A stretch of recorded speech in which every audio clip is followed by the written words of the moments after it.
नंदा, हे नंदा. काका तुम्ही या बसा ना.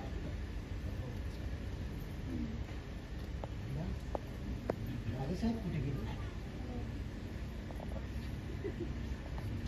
बहुतेक माडीवर असते. बोलावू का त्यांना? नको. नंदा, इथे सुना झाला होता का? हो, पण जाऊन बराच वेळ झाला. का? इथं आला त्यावेळी इथे कोण कोण होते त्याच्याबरोबर? पाटलांचा सर्जेराव सर्जेराव आणि आनंद भाऊ होता.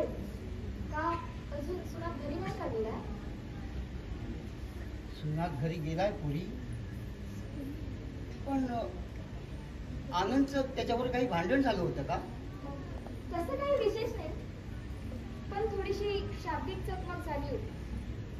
शाब्दिक चकमक? या शाब्दिक चकमकीतून ठिणगी उडाली आहे. पण काय? आनंद आणि सर्जेराव दोघेही दारू पिऊन बेहोश झाले आणि आमच्या घराजवळ आले आणि सुनातला शिव्या देऊ लागले. काय? हो, हे ऐकून सुनात चिडला आणि त्यांच्या अंगावर धावून जात होता. एवढ्यात मी त्याला थांबवून ठेवलं आणि परत इकडे आलो. अशा रीतीने माझ्या सुनाच्या जीविताला धोका निर्माण झाला. पुरी काका, या सर्वांना मीच कारण. माझ्यामुळेच आनंद होऊन चिडला त्याचा अपमान केला. चला, मी येते तुमच्यावर. आता तुम्ही येऊन तिकडे काय करणार? मी तुम्हाला दिसेल. चला. ठीक आहे.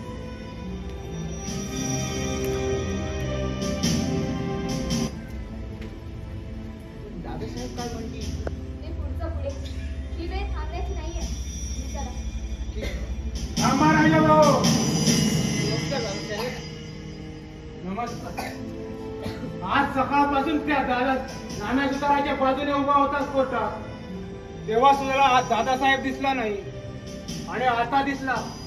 कसा दिसेल? त्यावेळी धुंदी होती तुझ्या डोळ्यावर, कारण माझ्या विरुद्ध प्रमुख साक्षीदार होतास तू. झालं ना शेवटी तुमच्या मनासारखं, कारण ती जमिनीची केस हरलो आम्ही. जिंकला तो नाम्या सुतार. त्याचं असं झालं दादासाहेब. एक शब्द बोलू नका.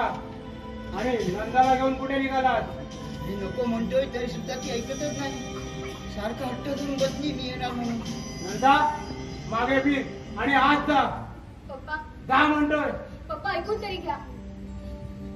आपला आनंद त्या सर्जेरावाच्या नादाने दारू पिऊन बेहोश झाला आणि सुनांना मारण्यासाठी त्याच्या दारात गेला. त्याला इथं आणण्यासाठीच मी जात होते. पण त्याला विनाकारण मारण्याचं कारण काय? ते मला माहिती नाही. पण मला चांगलंच माहिती आहे या भांडणामागचं कारण. जे होणार असेल ते होईल. त्याचे परिणाम भोगायला हा दादा खोत समर्थ आहे. पप्पा, आजपर्यंत खोतांच्या भानगडीत, पुरुषांच्या भानगडीत खोतांच्या घरातील बाई माणसांनी सहभाग घेतलेला नाही आणि मलाही हीच परंपरा चालू ठेवायची आहे. तेव्हा तू आज जा. पण पप्पा, जा म्हणतोय. पप्पा तुम्हाला आनंद भाऊचा राग माहितीच आहे. दारूच्या नशेत आणि रागाच्या भरात तो काही विपरीत करून बसला तर जन्मभर पश्चाताप करण्याची वेळ येईल आपल्यावर. त्याला मी घेऊन येतो. तू आज जा. पण पप्पा, जा म्हणतोय. पप्पा ऐका तरी. तू आज जा.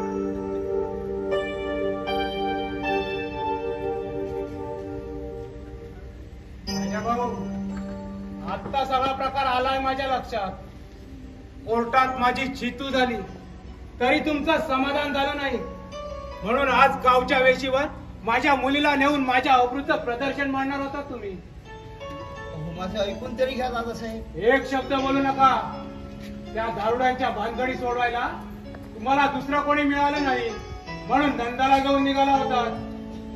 हो, ती स्वतःच तयार झाली तिकडे यायला. हो, पण नंदा लहान होती. पण तुम्हाला कळायला नको, तुमच्या मुलीला पाठवली असती का अशा भानगडी? नंदा मला माझ्या मुलीसारखीच आहे दादासाहेब. कळतोय बरं मला तुझा मानभावपणा, पण यापुढे मी काय सांगतोय ते नीट लक्षात ठेवा. तुमच्या सगळ्या जमिनी माझ्याकडे गहाण आहेत. त्या लवकरात लवकर सोडवून तरी घ्या, नाहीतर मला तरी विकटला. यापुढे तुमच्याशी कसलेही संबंध ठेवायचे नाहीत मला. जा, चालते वा इथून.